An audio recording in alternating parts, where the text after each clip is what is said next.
우리 하나님 말씀 봉독하는 시간 갖도록 하겠습니다. 우리에게 주신 말씀 이사야서 2장 1절에서 5절까지의 말씀입니다. 계속 우리가 연속해서 묵상하고 있는 말씀인데요.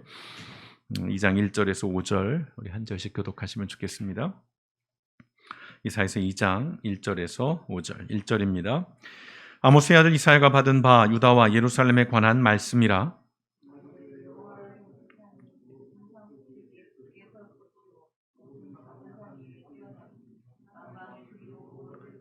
많은 백성이 가며 이르기를 오라 우리가 여호와의 산에 오르며 야곱의 하나님의 전에 이르자 그가 그의 길을 우리에게 가르치실 것이라.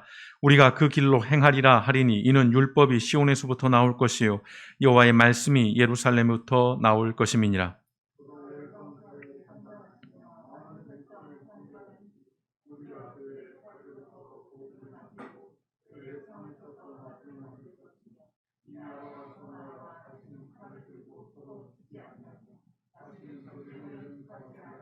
함께 있습니다. 야곱 족속아 오라 우리가 여호와의 빛에 행하자. 아멘. 좋으신 아버지 하나님, 오늘도 하나님 앞에 나와 예배할 수 있는 은혜 주시니 감사합니다. 우리의 시간을 드립니다. 우리의 마음을 드립니다. 분주한 일상을 뒤로 하고 아버지 하나님 예배에 몰입하고 또한 아버지 집중하기를 원합니다. 아버지 하나님 우리의 몸으로 드려지는 헌신 가운데 하나님 복 주시고 아버지 하나님이 우리의 생각과 마음을 또한 주장하여 주시고 오늘도 하나님 앞에 귀한 예물들을 구별하여 올려드리오니 아버지는 드려진 예물 가운데 하나님께서 안수하시고 복 주셔서 풍성케 하시고 넉넉케 하시고 쓰임에 합당케 하시며 쓰이는 곳에 아버지 하나님의 생명이 드러나게 하시고 그 하나님의 은혜가 드러나게 하시고 주여 아버지 하나님 이 헌금으로 말미암아 우리의 생각과 마음 우리의 삶의 모든 것들이 하나님이 주시는 것으로 넉넉해질 수 있도록 모든 성도의 삶의 자리를 지키시고 인도하여 주시옵소서. 하늘에 신령한 것 땅에 기름진 것들이 모든 성도님들의 가정 가운데 메마르지 않게 하시고 주여 아버지 하나님이여 우리가 가진 것들을 나눌 때 더 풍성하게 되는 은혜를 통해서 아버지 하나님이여 믿음으로 사는 백성들의 삶 속에 그 나눔의 기쁨과 그 복을 누리며 함께 나눌 수 있는 복된 교회가 되어질 수 있도록 모든 있어야 할 것과 필요한 것들 하나님께서 우리 가운데 공급하여 주시고 또한 아버지 하나님이 우리 가운데 허락한 많은 이들의 손길들을 통해서 더욱더 많은 선한 일들을 이뤄내는 복된 교회가 되어질 수 있도록 우리 교회 가운데도 하나님께서 복 주시옵소서. 오늘도 말씀 앞에 섭니다. 새해를 시작하며 아버지 우리가 기초로 기본으로 삼고자 하는 말씀들을 나누고 있습니다. 올 한 해도 주여 아버지 하나님 이 말씀들을 가지고 이 말씀들을 바탕으로 우리가 하나하나 우리의 신앙의 걸음들을 옮겨가고 또 우리의 믿음을 쌓아가는 복된 한 해의 삶이 되어질 수 있도록 성령 하나님 이 말씀의 시간 가운데 역사하여 주시옵소서. 모든 말씀 원하신 예수님의 이름으로 감사하며 기도드렸습니다. 아멘. 계속해서 이사야서 2장 1절에서 5절 말씀으로 연속해서도 말씀을 나누고 있습니다. 다음 주까지 진행이 될 것 같은데요. 다시 하나님의 산에 오르자라고 하는 표를 중심으로 말씀을 나누고 있습니다. 그래서 올해 연초에 좀 산 이야기를 많이 나누게 될 거라고 했는데요. 우리나라에는 뭐 산이 많습니다. 그렇죠? 뭐 제가 자라난 저의 고향 충남 청양만 해도 충청의 알프스라고 불립니다. 대한민국의 알프스는 아니고요. 충청도의 알프스. 이렇게 보면 산이 정말 많습니다. 뭐 청양뿐만 아니라 제 고향뿐만 아니라 우리나라 전체가 산이 많죠. 뭐 서울로 한정지어 봐도 서울에도 서울 안 또는 그 경계에도 굉장히 많은 산들이 있습니다. 여러분들 아시는 산들 뭐가 있을까요?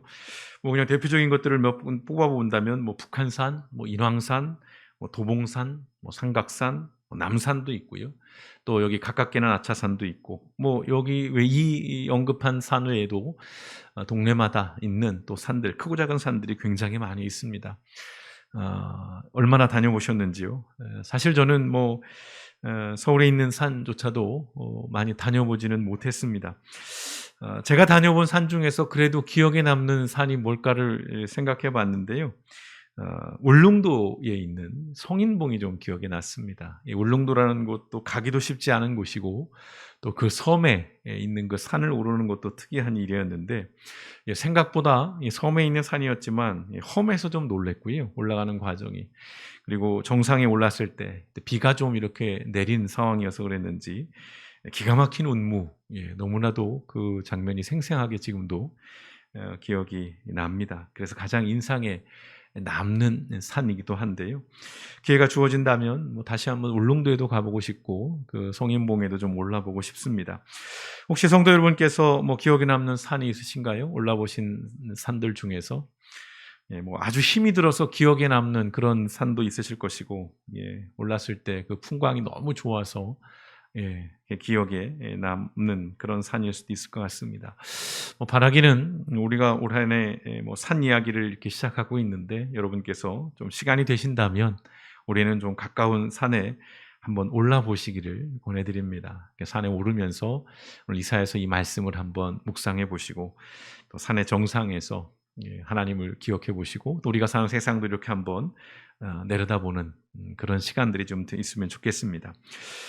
지난 주일에 종말의 때에 마지막 때에 하나님의 사람들이 하나님의 산에 올라서 하나님께 예배를 드리는 종말론적 비전에 관한 그런 말씀을 나눴습니다. 하나님께 예배를 드리는 삶은 이 종말론적인 이 삶의 가장 기본이면서 가장 본질적인 삶의 모습이라고 말씀을 드렸어요. 더 쉽게 표현드리자면 우리가 천국에 가서 할 일은 뭐겠습니까? 예배하는 것입니다. 그냥 계속해서 예배예요. 영원한 예배, 기쁨의 그런 예배. 그 본질적인 마지막 때의 모습을 현재 이 시간에 우리가 살아내야 하고 계속해서 추구해야 한다는 것인데 올 한 해 우리 길벗교회 성도님들이 우리 길벗교회를 통해서 우리가 하나님을 예배하고 또 하나님을 만나고 또 하나님과 동행하는 그런 삶이 되시길 주님의 이름으로 축원드립니다.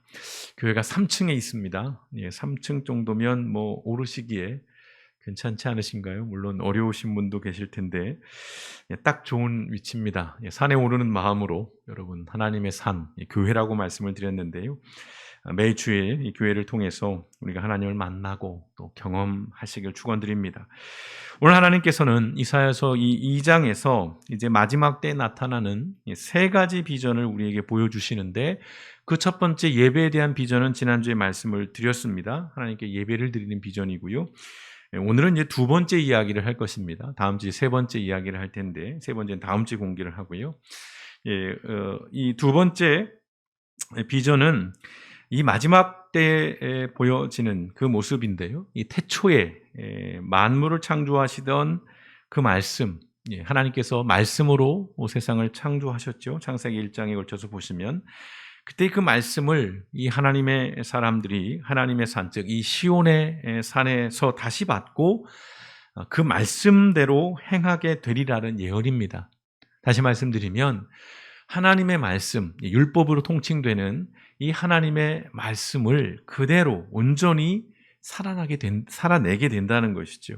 생각해 보십시오. 종말의 때 마지막 이제 세상이 끝나고 이제 새 예루살렘, 새 하늘과 새 땅이 열리는 그때에는 우리가 이제 말씀을 온전히 살아내는 거예요. 지금은 우리가 늘 말씀을 지키지 못하고 늘 말씀을 거스르고 결단하고 결심하지만 늘 넘어지고 늘 쓰러지지만 그 마지막 때 이제 모든 것들이 완성이 되는 그때에는 말씀을 완전하게 살아낸다는 것입니다.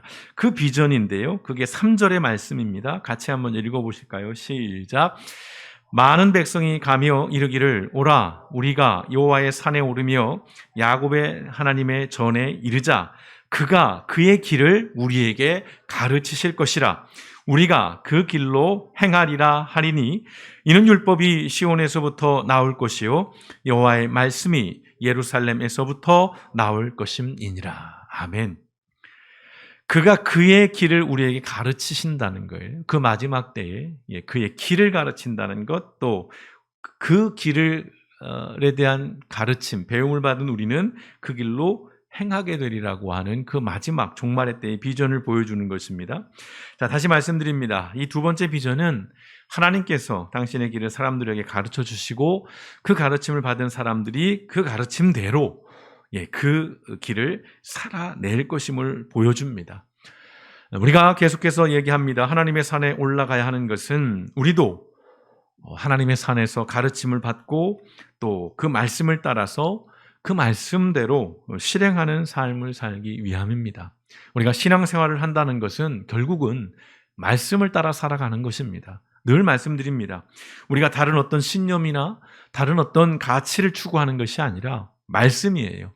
하나님의 말씀, 하나님의 가르침, 그 하나님의 하나님의 길을 우리가 살아내는 것이 신앙의 삶이고 그리스도인의 삶인 것입니다. 여기서 말씀하는 이 길이라는 것은 사람이 살아가고 또 추구해야 할 마땅한 삶의 철학, 가치, 방식, 태도를 의미하는 것이지요.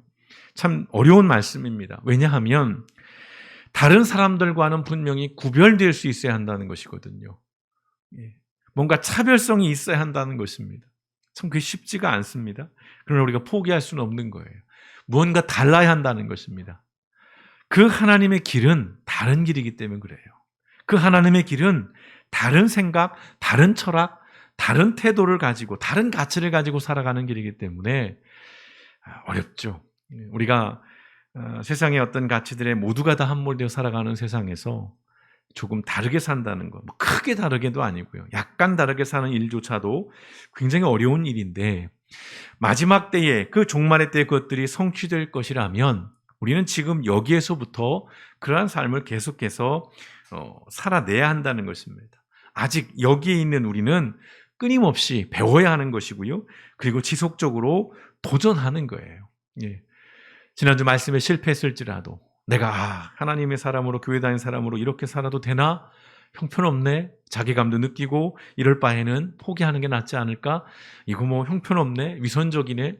가식적이네. 차라리 내가 교회를 안 다닌다면, 내가 하나님의 사람이 아니라면 내가 이런 생각, 이런 고민 안 해도 될 텐데 이런 마음들로 끊임없이 갈등하고 끊임없이 우리가 흔들리지만 그럼에도 불구하고 포기하지 말아야 한다는 것이지요.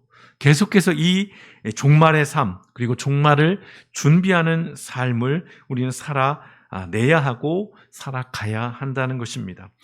이러한 길을 구체적으로 우리에게 보여주시고 살아내신 분, 그분이 바로 예수님이시죠. 그래서 우리가 예수님을 닮아가야 하고 예수님을 따라가야 하고 예수님처럼 살아야 하고 이런 이야기를 하는 데는 다른 게 없습니다. 예수님이 보여주신 그 모습이, 그 삶이, 그 가르침이 그 말씀에 되어 있는 것을 가장 완전하고 완벽하게 구현해낸 그런 삶이고 모습이기 때문에 그렇습니다. 그래서 예수님께서 당신에 대해서 말씀하시기를 나는 길이라고 말씀을 하십니다. 유명한 말씀이죠. 요한복음 14장 6절 말씀 같이 읽어보실까요? 시작. 예수께서 이르시되 내가 곧 길이요 진리요 생명이니 나로 말미암지 않고는 아버지께로 올 자가 없느니라. 하나님께로 가는 길, 하나님에 이르는 길은 예수 그리스도를 통하지 않으면 없다는 겁니다. 왜? 예수님이 길이니까요. 그러니까 예수님을 보고 그 예수님을 따라가면 하나님을 만날 수 있는 거예요. 하나님과 함께 하는 것입니다. 하나님의 길을 알고 그 길을 걸어가려면 반드시 예수님을 알아야 한다는 것입니다. 몇 년째 끊임없이 반복하는 내용들입니다. 왜냐하면 오늘날 교회들이 수없이 예수님에 관한 이야기는 하지만 정작 그 예수님이 살아냈던 삶의 방식이나 가치나 철학들을 닮으려고 하지 않아요. 오히려 세상이 말하는 가치들에 함몰되어서 그렇게 편승해서 교회조차도 그렇게 흘러가고 있습니다. 그렇게 해서 성과를 낸 것들을 거룩과 경건이라고 말하고 하나님이 주신 부흥이라고 이야기를 한다는 것입니다. 우리 냉정하게 분별이 필요해요. 우리의 삶의 길, 우리가 추구하는 삶의 목적과 방향들이 예수님께서 보여주신 그 삶, 그 가르침과 얼마나 우리가 일치하는가, 얼마나 동일한가 끊임없이 우리가 점검을 해봐야 한다는 것입니다. 우리 사회에서 이제는 유명한 문장이 된 시구가 있습니다. 아시는 분들은 아실 텐데요. 들어보셨을 겁니다. 이 시구입니다. 누군가 조국의 미래를 묻거든 눈을 들어 관악을 보라. 멋있는 표현입니다. 사실 시적으로. 누군가 조국의 미래를 묻거든 눈을 들어 관악을 보라. 여기서 관악은 관악산을 의미하는 것이죠. 관악산을 바라보라는 것은 뭘까요? 관악산에 무슨 대학이 있죠? 다녀보시지 않았습니까? 서울대가 있습니다. 관악산 기술계. 그러니까 누군가 조국의 미래를 묻거든 눈을 들어 관악을 보라는 건 서울대를 보라는 거예요. 서울대에 미래가 있다. 서울대에 희망이 있고 서울대에 길이 있다, 이런 얘기예요. 서울대를 다니는 그 인재들이 나라를 살릴 것이고 조국을 지킬 것이고 뭐 이런 얘기를 하는 것입니다. 이 문장의 출처는요, 정의성이라고 하는 시인입니다. 이분이 또 서울대 출신인데 무려 서울대 4학년 재학 중에 관악 캠퍼스 기공식을 할 때에 발표한 시의 문장입니다. 여기 타오르는 빛의 성전이라고 하는 시인데요. 한번 찾아보십시오. 아주 엄청난 자부심과 서울대에 대한 엄청난 찬양이 담겨 있는 그런 시인데요. 원문은 이렇습니다. 시에서는 이렇게 되어 있어요. 비슷한데 조금 다릅니다. 그 누가 길을 묻거든 눈을 들어 관악을 보게 하라. 이게 이제 19의 정확한 표현입니다. 그 누가 길을 묻거든 눈을 들어 관악을 보게 하라. 요즘 같아서는 관악을 보았다가는 오히려 길을 잃지 않을까 싶습니다. 제가 서울대를 못 다녀서 배 아파서 하는 말이 아니라 서울대 나오고 많이 배운 사람들이 오히려 세상을 어지럽게 하는 일들을 보면서 참 회의적인 생각들이 듭니다만, 물론 여전히 세상의 가치로는 관악산을 보는 것, 관악산을 보게 하는 것이 성공의 길일 수 있습니다. 지금도 서울대에 가는 것들이 소망이고 꿈이고 또 서울대를 나와야 대단한 일을 할 수 있는 그런 현실은 분명하기 때문에요. 그러나 우리는 믿음의 눈으로 볼 필요가 있는 것이죠. 믿음의 눈으로 보자면 그 식구, 그 문장은 이렇게 바뀌어야 합니다. 그 누가 길을 묻거든 눈을 들어 예수님을 보게 하라. 우리 입장은 이래야 한다는 것입니다. 관악산이 아니고요, 서울대가 아니고 어디 명문사학이 아니라 우린 예수님을 봐야 우리의 인생에 미래가 있고 소망이 있고 또 우리가 사는 세상에 소망이 있다는 것입니다. 예수님을 보면 하나님을 알 수 있다는 것이죠. 예수님을 보면 하나님의 뜻이 어디 있는지 알 수 있다는 것입니다. 하나님께 기도합니다. 하나님, 내게 뜻을 보여주십시오. 내게 길을 가르쳐 주십시오. 내가 어떻게 해야 합니까? 라고 한다면 성경을 펴서 예수님의 그 행적을 복음서에 나오는, 신약 성경에 나오는 그 예수님의 말씀과 가르침들을 한번 묵상해 보시면 됩니다. 어떤 직통 계시를 받으려고 하지 마시고 예수님을 묵상하시면 하나님의 뜻을 알 수 있고 하나님의 길이 어딘지를 알 수 있다는 것입니다. 삶의 목적과 우리의 방향들을 알 수 있다는 것입니다. 우리가 하나님의 산에 올라야 하는 것은 그곳에서 예수님의 가르침과 삶을 배우고 익히기 위함이에요. 단순히 배우는 것뿐만 아니라 이제 배운 것을 그대로 일상에서 살아내기 위함이라는 것입니다. 이사야서 2장에 기록된 이 마지막 때의 모습은 미가서 4장에서도 동일하게 기록되어 있습니다. 이 이사야와 미가 선지자는 동시대 인물입니다. 자, 그 중에 5절 말씀에 이렇게 되어 있어요. 미가서 4장 5절 말씀 같이 읽어보겠습니다. 시작. 만민이 각각 자기의 신의 이름을 의지하여 행하되 오직 우리는 우리 하나님 여호와의 이름을 의지하여 영원히 행하리로다. 아멘. 굉장히 중요한 말들이 나옵니다. 만민이에요. 모든 사람을 지칭합니다. 각각 자기의 신의 이름이에요. 각각 자기의 신이 있다는 것입니다. 그 신의 이름을 의지하고 행한다는 거예요. 그런데 오직 우리는, 하나님을 섬기는 우리는 여호와의 이름을 의지한다는 거예요. 그것도 영원히요. 그리고 그걸 행한다는 겁니다. 종교인들뿐만 아니라 모든 사람들은 의식하든 의식하지 않든 저마다의 자신만의 신을 가지고 있습니다. 여러분도 한번 냉철하게 안을 들여다보십시오. 종교가 없고 신이 없다고 말하는 사람에게도 신은 존재합니다. 그래서 무신론이잖아요. 무신론 자체가 사실은 그들에겐 하나의 종교예요. 하나님은 없다, 신은 없다라고 주장하는 사람들의 신념, 그들의 종교인 거예요. 그들의 신이라는 것입니다. 여러분, 신이 뭡니까? 신이라는 것은 내가 의지하는 거예요. 또는 내가 추구하는 거예요. 또는 내가 집중하는 거예요. 내가 몰입하는 대상이 신입니다. 그러니까 누구나가 어떤 것이든 신이 될 수 있어요. 내가 가진 신념, 철학이 신이 될 수 있습니다. 인생의 가치나 목표가 그 자체로 신이 될 수 있어요. 요즘 20대, 30대들의 꿈이 젊어서 은퇴하는 것, 젊은 부자가 되는 것, 파이어족이라 그러나요? 그래서 40쯤 되면 은퇴해버리는 거예요. 그 전에 돈을 왕창 벌어서 기반을 다 닦아놓고 뭐 그들의 이제 인생의 가장 추구하는 목적은 그겁니다. 또는 거창하게 보자면 권력, 어떤 명예 같은 것들이 신이 될 수 있습니다. 또는 관계성 속에서 사랑하는 연인이나 내 자식이 신이 될 수 있어요. 모든 시대에서 가장 강력한 신 뭐죠? 여러 번 말씀을 드렸습니다. 모든 시대에서 고대로부터 가장 강력한 신은 단언컨대 돈입니다. 돈이에요. 이건 우리가 사는 이 자본주의 시대 이전에도 돈을 숭배하는 이른바 맘모니즘은 가장 강력한 신으로 군림해 왔습니다. 저도 말씀을 드렸습니다. 하나님을 이길 수 있는, 하나님과 맞짱을 뜰 수 있는 신, 유일하게 누구냐? 돈이에요. 돈, 물질. 맘몬입니다. 맘몬. 맘몬이라는 말은 부를 뜻하는 말인데요. 아람어에서 나왔습니다. 마모나라고 하는 데서 나온 말인데요. 부를 얘기해요. riches. 네. 중국 속담에는 이런 속담도 있다고 합니다. 돈은 귀신도 연자방아를 돌리게 한다. 귀신도 돈 때문에 그 힘든 연자방아를 돌리는 거예요. 돈의 위력입니다. 우리 사회에는 오래전부터 이런 말이 있었습니다. 조물주의 건물주. 한때 아이들의 꿈이었죠. 너 커서 뭐 될래? 그러면 건물주요. 지금도 그래요. 현실적으로는 어찌 보면 영악한 꿈일 수 있습니다. 그리고 아주 괜찮은 꿈일 수 있어요. 그런데 아이들의 꿈이 그렇게 흘러가는 세상은 결코 건강할 수 없고요.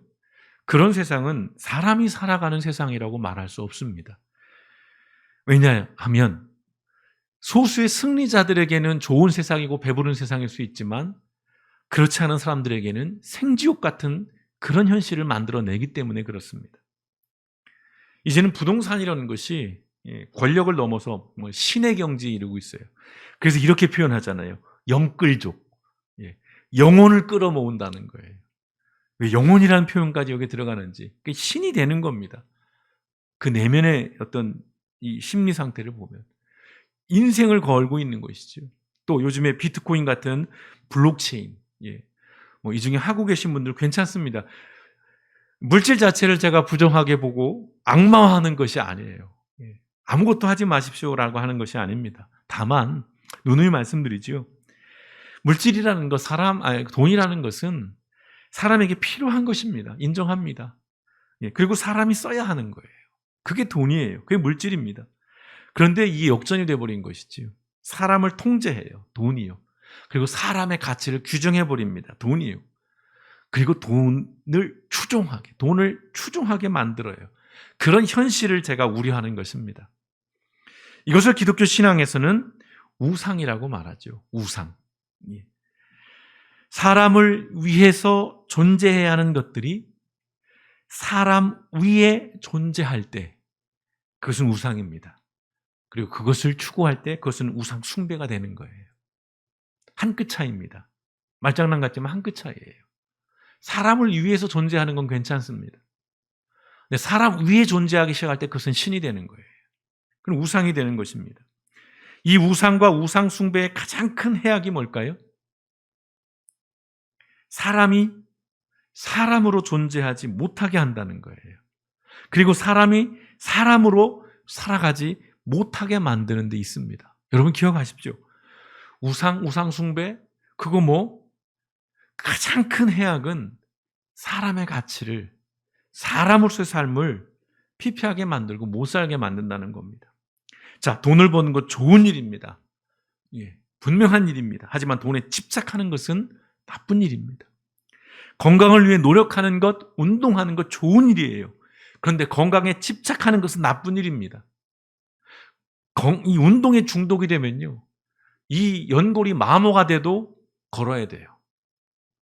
그 하루를 안 걸으면 못 견디는 거예요. 불안해서. 어떤 분은 그런 얘기를 합니다. 내장에 막 기름이 끼는 것 같다는 거예요. 하루를 안 걸었는데. 그래서 무릎이 아픈데 물이 찼는데도 걷는 거예요. 이건 건강을 위한 일이 아닙니다. 나쁜 일이에요. 자녀를 사랑하는 일, 이게 좋은 일이에요. 하지만 자녀에 집착하는 것은 나쁜 일입니다. 나도 망가지지만 내 아이도 망가지는 것입니다. 정치적인 신념을 갖는 것 여러분 필요한 일입니다. 나쁜 것 아니에요. 하지만 그 신념을 강요해요. 그리고 강조합니다. 강제해요. 그리고 나와 다른 신념을 가진 사람을 악마화하는 것. 그건 나쁜 일이죠. 자연을 보면서 아름다움을 느끼는 일은 좋은 일이에요. 하지만 자연을 숭배하는 것은 나쁜 일이라는 것입니다. 산에 올라가는 것은 좋은데요. 산에 가서 돌 쌓고 거기에 빌지는 마십시오. 예. 산에 올라가서 나무에 등을 기대면서 두드리면서 안마하는 건 좋은데 그 나무에 제발 빨간 줄 이렇게 걸쳐놓고 거기서 비나이다 하지 말라는 겁니다. 한 끗 차이 같지만 큰 차이예요. 자신을 사랑하는 것 좋습니다. 여러분 스스로를 사랑하는 것 좋아요. 하지만 나를 맹신하는 것 그것은 나쁜 일입니다. 우상 숭배는요 반드시 나를 파괴합니다. 그래서 무서운 거예요. 나를 위해 내가 섬기는지만 결국 그것이 나를 망치는 겁니다. 사람은 저절로 인생을 살아가는 법을 배울 수 없어요. 사람은 스스로 자존할 수도 없습니다. 그러다 보니까 자꾸 무언가를 의지하고 무언가에 의존하고 무언가를 추구하며 살아가요. 모든 사람은 그렇습니다. 종교가 있든 없든. 그래서 우리에게 필요한 것이 사용설명서라는 것입니다. 여러 자주 말씀드렸어요. 사용설명서. 우리는 사용설명서가 필요한 존재입니다. 이유는 하나예요. 뭘까요? 자생한 존재가 아니라 창조된 존재이기 때문이에요. 스스로 짠 하고 태어난 존재가 아니라 만들어졌기 때문에. 그럼 만들어졌다는 건 그 만든 사람의 의도와 목적이 담겨 있는 거예요. 그 만든 사람이 그 방식을 아는 거죠. 가장 최상의 것으로 만들어냈으니까. 각자 자기의 신을 따르고 섬기는 것은 예컨대 잘못된 매뉴얼에 따라 살아가는 것입니다. 필연적으로 고장이 납니다. 문제가 생겨요. 우리가 하나님의 산에 올라야 하는 것은 그곳에서 우리를 지으신 하나님의 가르침을 받아서 마땅히 사람이 가야 할 길을 걸어가기 위함입니다. 다시 말씀드립니다. 매뉴얼. 이 매뉴얼이에요. 마지막 날이 되면 사람은 그 본래의 길을 걷게 될 것입니다. 그 본래의 모습으로 존재하게 될 거예요.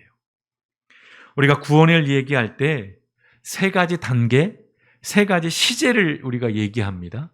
들어보셨을 것 같습니다. 어떤 게 있죠? 칭의라는 게 있고 성화라는 게 있고 영화라는 게 있습니다. 칭의, 나는 구원받았다는 것입니다. 과거형이에요. 일회적인 것입니다. 성화, 나는 구원받고 있는 겁니다. 현재적인 거예요. 진행형인 겁니다. 영화, 뭐죠? 나는 구원받을 것이다. 미래적인 거예요. 완성형입니다. 이제 육신의 연약함을 벗어버리고 이제 정말 그 하나님의 길을 온전히 걷는 그런 단계로 이르는 것인데 이 마지막 완성의 단계인 이 영화의 수준에 이제 마지막 날에 이르게 되는데 아직 우리는 그 단계가 아니라는 거예요. 더 알고 더 배우고 더 익혀야 하는 두 번째, 이 성화의 단계에 있는 것입니다. 그러니까 넘어져도 괜찮아요. 범죄하셔도 괜찮습니다. 적극적으로 하라는 건 아닌데 실패하셔도 괜찮습니다. 하나님께 약속을 했는데 지키지 못하는 거 괜찮습니다. 그 자체로 저주를 받거나 그러지 않아요. 우린 그럴 수밖에 없는 단계니까요. 다만 계속해서 우리는 배워야 되는 것이고 계속해서 우리는 도전해야 되는 것이고 계속 지속적으로 우리는 계속 시도해 가야 하는 것입니다. 각자의 신에 끌려 사는 것이 아니라 하나님의 이름을 의지하고 하나님의 길로 행해야 한다는 것입니다. 다시 말씀드립니다. 미가 4장 5절 오직 우리는 우리 하나님 여호와의 이름을 의지하여 영원히 행하리로다. 아멘. 이것이 우리가 하나님의 산에 올라야 하는 아주 중요한 이유 중에 하나입니다. 하나님의 산에 올라서 하나님의 율법 즉 말씀을 배우고 끊임없이 익혀서 우리가 세상을 살아가는 동안 이 땅에서요. 천국 말고 이 땅에서 여기에서부터 우리가 하나님의 사람으로 살아가야 한다는 것입니다. 잠언 22장 6절 말씀입니다. 한번 같이 읽어볼까요? 우리가 어린이들에게 많이 하는 그런 말씀인데 화면에 없나요? 잠언 22장 6절. 예. 제가 읽어드리겠습니다. 마땅히 행할 길을 아이에게 가르치라. 그리하면 늙어도 그것을 떠나지 아니하리라. 자주 많이 들어보신 말씀이시죠? 마땅히 행할 길이에요. 마땅히 행할 길을 아이에게 가르치라는 것입니다. 여러분 뭘 가르치시겠습니까? 늙어도 그것을 떠나지 않는다는 거예요. 평생에 그것이 안내자가 된다는 것입니다. 여러분 잘못된 길은 잘못된 곳으로 이르게 합니다. 마땅히 행할 길은 오직 우리를 지으신 하나님만이 우리에게 가르쳐 주시는 것입니다. 야고보서 1장 22절입니다. 너희는 말씀을 행하는 자가 되고 듣기만 하여 자신을 속이는 자가 되지 말라. 이 말씀은 실천에 관한 말씀이에요. 실천에 관한 말씀. 그래서 설교 예화 중에 그런 게 있습니다. 어떤 분이 천국에 갔습니다. 천국에 가서 예수님을 만난 거예요. 예수님과 이제 인사를 해야 되는데 예수님께 뭐라고 인사를 해야 될지 몰라서 처음 뵙겠습니다. 예, 그렇게 인사를 했다고 합니다. 무슨 의미예요? 듣긴 들은 거예요. 저분이 예수님인 건 아는 거예요. 근데 처음 만난 겁니다. 무슨 의미예요? 한 번도 그 말씀을 실행해 보지 않은 거예요. 예수님처럼 살아보지 않은 거예요. 그러니 처음 뵙겠습니다가 인사가 나오는 것이죠. 여러분 우리가 천국 가서 될 일이 아니라 가서 그렇게 할 일이 아니라 여기 우리가 살아있는 이때에 말씀을 듣기만 하는 그래 스스로를 속이는 자가 되지 말고 말씀을 행하는 것입니다. 하나님의 말씀을 그 길을 가르쳐 주시고 그러면 우리는 그 길을 따라 행하는 것.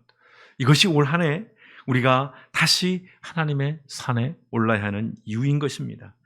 행함의 첫걸음은 다시 말씀드립니다. 정기적으로 하나님의 산에 오르는 것입니다. 여기에서부터 시작이에요. 어찌 보면 매주일 반복되는 이 예배를 통해서 우리는 끊임없이 넘어져서 다시 일어나고 또 실패했지만 다시 도전하는 기회를 주는 것이 매주일 예배입니다. 이 주일 예배를 통해서 우리가 성큼성큼 가지는 못할지라도 한 걸음 반 걸음이라도 내딛어 나갈 수 있다면 마지막 날에 우리가 하나님 앞에 그 예수님 앞에 영광스럽게 맞이하는 그런 날을 보게 될 것입니다. 산에서 길을 잃으면 어떻게 한다고 말씀을 드렸습니까? 위로 올라가야 되는 겁니다. 아래로 내려가면 더 길을 잃어버립니다. 산 위에 올라가서 길을 찾는 거예요. 방향을 정하는 것입니다. 하나님의 산에 오른다는 것은 우리의 인생의 길을 다시 확인하는 것입니다. 내가 제대로 살아가고 있는지, 방향은 잘못되어 있지는 않은지, 다른 사람들이 다 저렇게 살아가는데 나도 그렇게 가야 할까? 주저함이 있고 두려움이 있다면 산에 오르십시오. 산에 올라서 전체를 조망하는 거예요. 어디로 가는 것이 내가 사는 길인지를 확인하는 겁니다. 점검하는 것이에요. 예.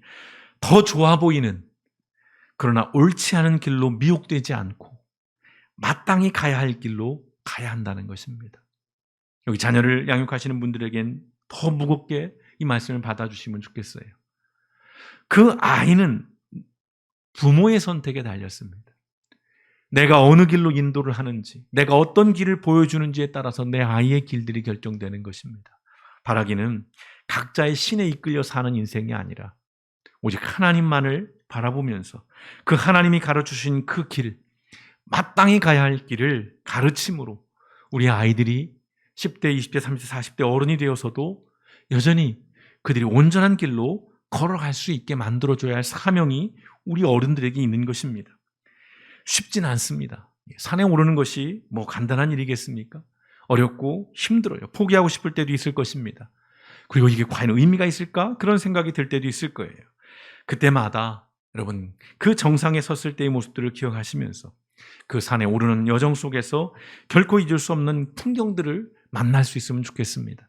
매주일 예배를 통해서 또 올 한 해 여러분의 신앙의 여정 속에서 정말 드라마틱한 그런 체험들, 그런 경험들, 평생을 살아가며 잊을 수 없는 그러한 영적인 그 하나님의 은혜들을 누릴 수 있으면 좋겠습니다. 그러기 위해서는 일단 산에 올라야 하는 거예요.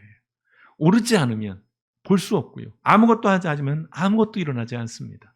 다시 도전하시고 다시 하나님 앞에 서시고 다시 결단하시면서 내가 이미 알고 있는 그 말씀, 내가 이미 알고 있는 예수님의 가르침과 그 삶을 이제라도 다시 내가 하나씩이라도 적은 것일지라도 실천하는 것, 살아내는 것, 그 말씀을 살아내는 삶의 과정 속에서 우리는 종말을 맞이하게 될 것이고 결국 그 종말의 삶을 살아가게 될 것입니다.